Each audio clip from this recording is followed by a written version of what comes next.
Keluarga Taipan, betapa menakutkannya setelah semua. Putra tertua Wan Su, mabuk dan mengemudi dengan kecepatan tinggi.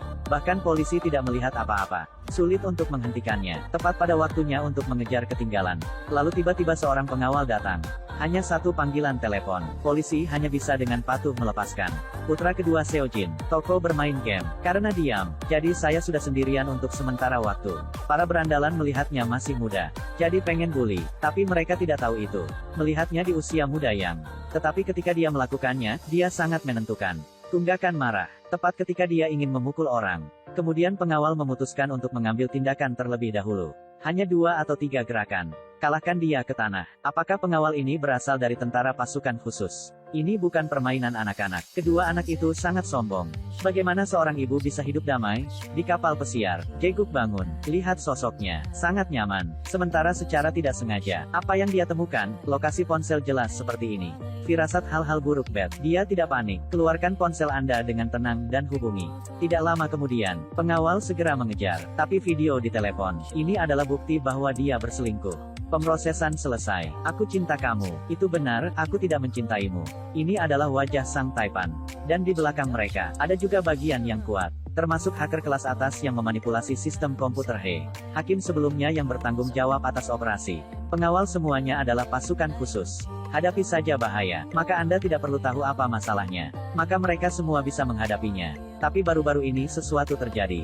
Buat mereka merasa tidak aman. Ini adalah presiden lama yang sakit parah. Hak untuk mewarisi perusahaan ada di depan Anda. Meskipun pendiri perusahaan adalah ayah. Tapi yang membuatnya tumbuh adalah kamu. Era ayah sudah berakhir. Sekarang giliran saya untuk bertindak. Putra menggantikan ayah. Itu hal yang sangat biasa. Tapi putra Jeolhi panik. Istri saat ini. Ini kedua kalinya. Dalam pernikahan pertama, dia pernah memiliki seorang putri.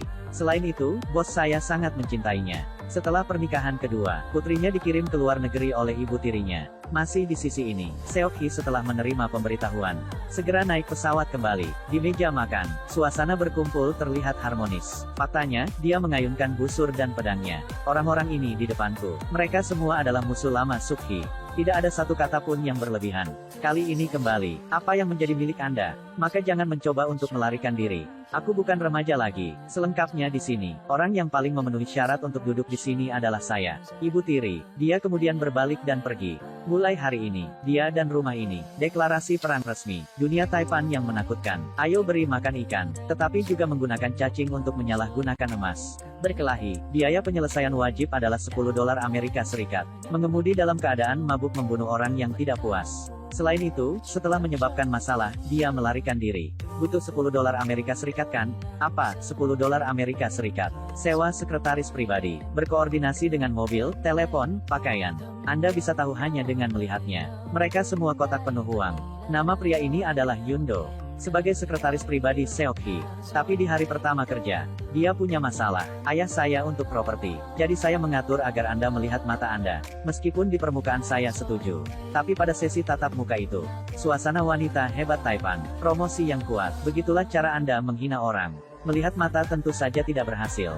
Tapi bagaimana dia tahu, pria ini adalah jaksa. Apalagi keluarga itu juga sangat menakutkan. Tidak bisa menelan benjolan ini. Dia memutuskan untuk membalas dendam. Di mobil kecil ini, Seok-hee ditangkap di tempat. Karena dia membawa barang terlarang. Tapi dia tidak pernah menggunakan narkoba.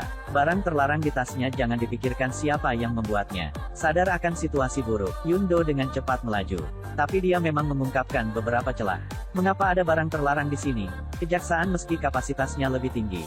Kemudian dalam situasi non-kontak, barang terlarang juga tidak akan berjalan dengan sendirinya. Semuanya, itu semua diatur oleh ibu tiri. Tapi Yundo tidak tahu. Kamu masih bodoh. Saya mengandalkan keluarga saya. Melalui investigasi, Seok-hee tidak minum obat. Hasil urin sangat normal. Saat ini hanya memeriksa sampel rambut. Seok-hee bisa membuktikan dirinya murni. Tapi tes sampel rambut membutuhkan 2 minggu. Awalnya, Seok-hee bisa pulang dan menunggu. Tetapi siapa yang mengira bahwa keluarga akan membiarkannya ditahan? Yundo melihat semuanya di depan matanya. Saya akhirnya mengerti. Kolusi kepentingan orang kaya. Tidak lama kemudian, Seok-hee dibawa ke tahanan. Yundo mulai menyelidiki masalah ini. Sejak meninggalkan rumah, satu-satunya waktu tas itu meninggalkannya adalah di toko pakaian. Segera ambil rekaman kamera. Yundo mengetahuinya. Seok-hee memang dianiaya. Tidak ada keraguan sama sekali. Segera temukan gadis itu. Setelah mengancam dan merayu, kemudian gadis itu juga langsung menyerahkannya. Wanita yang memerintahkan saya untuk melakukannya. Saat ini, ada semua saksi dan bukti. Seok-hee juga nyaman pergi keluar. Setelah ini, hanya Seok-hee yang mengerti. Konsistensi belas kasih diri, hanya akan mengembalikan intimidasi. Mulai hari ini, dia harus membalas dendam. Masih di sisi ini, berita tentang pembebasan Seok-hee dari penjara, juga dikenal oleh Ibu Tiri. Sadar bahwa segala sesuatunya tidak dapat bertahan lebih lama lagi. Malam ini tidak diragukan lagi, inilah kesempatannya. Di pemakaman, semua khusyuk dan hormat, tapi di aula yang tampak biasa ini, realitas menyembunyikan konspirasi. Karena untuk memperebutkan harta, Ibu Tiri menentang trik. Tapi di saat genting, sebuah laporan terdengar. Buco datang. Tidak ada kata-kata yang berlebihan. Buco yang baru bangun langsung menyatakan, "Saya mau Wang Pyo, ambil semua properti." Mereka semua menyerahkannya kepada cucu perempuan mereka, Mo Seok-hee. Ibu Tiri berdiri tercengang. Dia sudah koma selama bertahun-tahun dan tiba-tiba bangun. Rencanaku sendiri semuanya kacau. Tapi apa yang Seok-hee tidak ketahui, itu adalah tahun di mana Buco dalam keadaan koma. Ini sebenarnya tidak terduga. Berikan properti itu kepada Seok-hee. Ini juga bukan momen kegembiraan.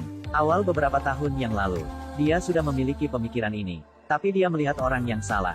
Pengacara di sisinya. Ini adalah rencana yang dibuat oleh seorang putra. Tahu berita ini, pengacara langsung berbicara dengan putranya Jeol-hee. Di jalan raya, rancang kasing. Jadikan itu terlihat seperti kecelakaan mobil. Sebenarnya, itu sudah diatur sebelumnya. Pengacara juga karena laporan rahasia ini. Dari sana, lari jauh. Sekarang Buco sudah bangun lagi. Tidak ada keraguan bahwa ini adalah bom yang berat. Tapi kehendak presiden bukan hanya itu. Bagaimana jika cucunya meninggal, kemudian properti akan sepenuhnya disumbangkan kepada masyarakat. Mencuri ayam tidak bisa kehilangan umpan. Kata-kata yang dikatakan Jeol-hee di depan ranjang rumah sakit pada awalnya. Buco semua bisa mendengarnya dengan sangat jelas. Mereka semua mengatakan bahwa harimau tidak memakan anaknya. Tapi anak seperti ini juga tragis. Tapi Ibu Tiri tidak punya niat untuk melepaskan. Karena saham Buco, dan saham endemik mereka saat ini, benar-benar tidak ada yang kurang dari siapapun. Jika hanya sedikit lebih berdampak, bukan tidak mungkin untuk menggulingkan Seok juga. Mereka mulai menarik pemegang saham. Dalam rapat dewan berikutnya, bersama-sama kita akan menggulingkan Seok-hee. Tidak lama setelah itu, rapat umum pemegang saham resmi dimulai. Tapi sekarang, media merilis berita mengejutkan. Seok-hee tertangkap sedang minum dan mengemudi. Orang itu saat ini di kantor polisi polis.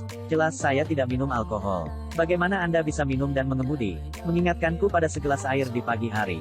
Dia akhirnya mengerti. Sebagai Ibu Tiri yang telah mengambil tindakan, saya memiliki sintesis alkohol. Penyakit ini hanya perlu menyerap air manis. Itu akan berubah menjadi anggur murni. Tapi mereka tidak percaya itu. Di belakang Seok-hee, itu presiden lama. Akar jahe ini tidak hanya tua tetapi juga pedas. Setelah penyelidikan, mereka menemukan dan memaksa pemegang saham untuk memilih. Aku akan membiarkan Seok-hee mengambil kursi. Jika Anda berani berhenti, aku tidak akan memaafkanmu. Tempat ini, apakah rumah saya? Siapa yang mati di tangan siapa? Masih belum tahu. Presiden kemudian berbalik dan pergi. Segera menyelenggarakan rapat pemegang saham. Saya pikir semuanya akan baik-baik saja. Kemudian hal yang tak terduga terjadi. Junior anak laki-laki memanfaatkan penyakit presiden. Beri dia makanan yang merangsang. Di meja makan, presiden lama meninggal di tempat. Anak demi tidak mempengaruhi saham. Jadi diam-diam melakukan pemakaman. Tapi apakah Anda pikir itu sudah berakhir? Di tangan Seok-hee, masih memiliki jumlah saham tertinggi.